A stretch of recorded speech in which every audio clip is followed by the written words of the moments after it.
I'm 17 years old and the relationship with my father is not working out. It's fair to say he doesn't deserve to be called my father.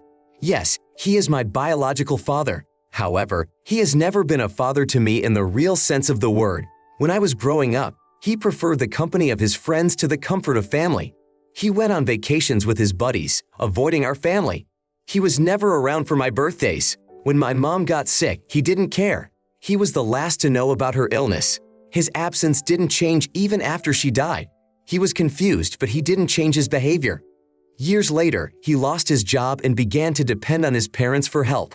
All this time, my grandparents were looking after me. He was no example of a father. Although he seemed to regret the past, he never got better. He only wished he had been nicer to my mom. Eventually, he came around a bit and married Helena, who already had 2 children. He became a caring father to them. He gave them attention that I had never seen in my childhood. After seeing this, I decided that I would leave home as soon as I turned 18 and never come back. I don't care if he changes or not. I can't accept his attitude towards other children until he has tried to relate to his own son. The main reason for my father to start communicating with me was my daughter Helena's desire for me to be her brother. She sought my attention, and I tried to avoid close contact with her. At times when she asked me for something, I refused, causing her to become upset. In response, my father tried to engage me by suggesting that we spend time together, and when that didn't work, he invited me to nights spent in exclusively male company with Helena's son. 2 weeks ago, during a movie night organized specifically for siblings, I made it clear that these children were not siblings to me. Recently, my father attempted to discuss with me my distant behavior and unwillingness to interact. He pointed out my strictness toward him, to which I responded that he had never been a good father to me and questioned why I should make his life easier. I expressed doubt about his right to be a father to other people's children when he had not fulfilled that role for me. In defense of his actions, my father tried to argue his position, but I emphasized that despite everything, he remained my father by blood, unlike the other children. This conversation led to him accusing me of running away from my problems, whereupon Helena intervened, arguing that I should not reject her children and be strict with my father. I sharply replied to Helena that it was none of her business. Your father may have changed recently. That said, I don't discount the idea that in the past his relationship with you may have left much to be desired. It has undoubtedly left a deep mark on your soul, which is understandable. His spouse should refrain from interfering in these matters.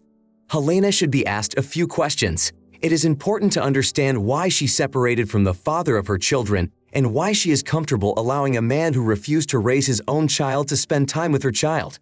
I also wonder what her plans are in case her current partner starts showing her the same attitudes as your mother.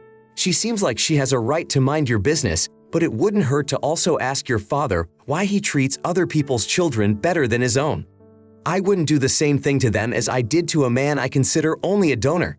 If you manage to reconnect with your maternal grandparents, you will be able to eliminate him from your life, as you put it yourself, and avoid any contact once you reach adulthood. I wish you all the best. I also want to ask you for one thing. If you ever feel the need for help to overcome what has happened, seriously consider seeking therapeutic support. What happened is not your fault. Don't let resentment and bitterness cloud your future. You don't deserve the negativity that happened, nor do you deserve the bitterness that may follow. Take care of yourself. Next story. My husband and I, and our son, are planning to visit our daughter next month, who attends a college a few states away. She is a freshman and has been dating a young man named Steve for 3 years. Steve is a great guy, but his family is facing financial difficulties. Consequently, he is attending a 2-year college while working concurrently to raise funds to attend the same institution as my daughter. We had never previously taken Steve with us on trips. However, given his financial situation, we decided to invite him to join us. He had already visited our daughter last fall, but now could not afford another trip during the school year. The offer to come with us has brought him great joy. We don't want him to splurge, so we are willing to pay for his flight, his hotel stay with our son, they get along well, and all of his food and beverage expenses. We never had any major problems with Steve until we started discussing travel plans. During a conversation with my daughter about hotel accommodations, it came up that her roommate would be away for the weekend, and she planned to have Steve stay with her in the dorm. I disagreed, explaining that their personal affairs in our absence were their choice, but Steve would have to stay at the hotel while we visited and paid for the trip. Call us old-fashioned or traditionalists, but our beliefs and values as Christians don't make us comfortable with the idea of them staying together during our stay.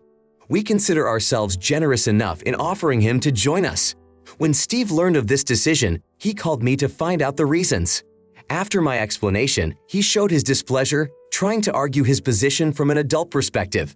I approached Steve with the following suggestion: if he wishes to stay with our daughter, we have no objection to that. He would still be able to participate in family activities. However, we clarified that each meal would be organized and paid for separately, and he would make his own transportation to his destinations. Steve expressed concern as it might be difficult for him to cope with such costs. We emphasized that our only condition was that he would stay overnight in a hotel. He agreed to our condition. However, my daughter now claims that our words embarrassed Steve. She says he is considering canceling the trip because of the misunderstanding. Your position is quite unusual and, at first glance, seems to be under control until you realize the basis of the problem. The situation is such that Steve is staying in a hostel while you are staying in a hotel. This is perplexing because this behavior seems unduly controlling. It is important to realize that if people wish to be close to each other, they will find a way to do so regardless of external circumstances. Thus, attempts at control are pointless and may only alienate your daughter from you. You are, of course, entitled to manage your finances as you see fit. However, it is worth considering that your daughter may perceive any good deed on the part of her parents as something with restrictions that control her life. Opie makes her position clear. She has no intention of funding the trip if her goal is to get closer to her daughter. She emphasizes that any attempt to establish intimacy must take place without her involvement, especially since it makes her uncomfortable. Opie is concerned that funding such a trip could be perceived as an endorsement of this intimacy, although in reality she feels uncomfortable about it. Despite her reluctance, she realizes that her ability to influence the situation is limited. The scenario varies depending on whether the daughter shares Opie's religious views. If the daughter does not hold these views, it is assumed that she may seek physical intimacy with the boyfriend. Otherwise, if the daughter shares the mother's beliefs, Opie may not worry about possible intimacy, as they may limit themselves to an innocent embrace. In either case, Opie is faced with a dilemma. On the one hand, she wants to avoid funding a trip that could lead to a relationship she disapproves of. And on the other hand, she realizes that excessive pressure could alienate her from her daughter. I couldn't help but laugh at the memory of this last incident. My Christian parents did not allow my boyfriend to enter our home for 2 years. After that, we had a big fight with them. I went to live with my then boyfriend. My father persistently asked me to come home. When I came to discuss the situation, my mother suggested that I sign a contract to return. This document had conditions for staying in their home, including a ban on seeing each other until I left their residence. I would prefer to say that this made me laugh, however, I actually felt desperate. Living together with my boyfriend was proving to be difficult, putting me in a vulnerable position that I didn't like. I had learned to get better at hiding the truth. Trying to impose your beliefs through financial pressure felt like you were doing a good deed or giving a gift without conditions, but in reality, you weren't. Now I want to tell a different story. I am a man in my 40s and the father of a teenage son. My life has been marked by loss. Cassie, my late wife and mother of my son, passed away when the boy was only 5 years old. The circumstances of her passing were tragic. Due to preventable medical negligence, Cassie left this world pre-compensated. She used these funds to pay off her medical debts and pay for her own funeral. The remainder of the sum formed the basis of savings for our son, which I endeavored to increase, though not to the extent that Cassie had added. 6 years later, when our son turned 11, I regained marital bliss by marrying Andy, who has a teenage daughter. Before marriage, we discussed important topics such as finances, parenting, and the principles of our future blended family. We paid special attention to the issue of saving for our children. Unlike my son, my stepdaughter had virtually no savings because of her father's actions. Andy and I decided that we would each save for our child individually, staying out of each other's finances but joining forces in all other aspects of family life. The situation became more complicated in September when my stepdaughter's health problems worsened, requiring daily treatments and surgery. The first surgery did not yield the expected results and only exacerbated the condition. With the help of a new specialist, A complication was identified that needed urgent and expensive treatment and another, even more extensive surgery. Despite the cost, we found the means to cover the expenses in the pursuit of a speedy recovery.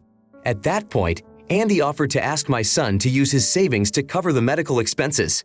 I refused, emphasizing that the money belonged to my son and was solely for him. Despite my objection, Andy, without my knowledge, raised the issue with my son, who also refused. When I learned of this, I expressed my displeasure at her action, to which Andy objected, pointing out that my son had no health problems and questioning my position. The situation escalated to the point where my son and I were forced to leave the house, as our dialogue with Andy became an argument. Andy even suggested that my son had negative feelings for her daughter, which further exacerbated the conflict. Andy's parents intervened, criticizing me for refusing to use the resources available to me to ease the financial pressures of medical expenses. They accused me of being indifferent to my stepdaughter, even though I explained that the cost would still be covered. The tension reached a climax when Andy approached my son for the money even after I strongly disagreed with the decision. This act caused me to feel a deep sense of disappointment and anger. While she is not an unworthy person, she has no right to use your son's money. She has clearly overstepped her bounds, especially by claiming that your son does not care for his half-sister. These funds came from the boy's mother who passed away. In this case, Andy should address her daughter's biological father. Her actions to accuse him of being selfish for not paying child support could lead to a lawsuit. Andy faces a choice. Either she apologizes to you and your son for crossing the line, or your relationship with her ends. It is unacceptable that she is trying to emotionally manipulate a motherless child for financial gain. Instead of addressing the issues of her daughter living with the other parent, she is looking for easy ways out. Andy's money-seeking behavior seems to be based on the understanding that this is not the last major medical bill to be paid. You mentioned that you plan to pay the bill anyway, expressing bewilderment at her insistence on getting the money now. She assumes that your son's funds are sufficient and wishes to utilize them. She could be looking for other ways to resolve financial problems, including legal action against an ex-spouse for child support or a medical facility for malpractice. She should consider settlements with the hospital. Instead, it is assumed that the grandparents should splurge, although she has not explored these options. Hopefully, your son's funds are protected by law from division in divorce or theft.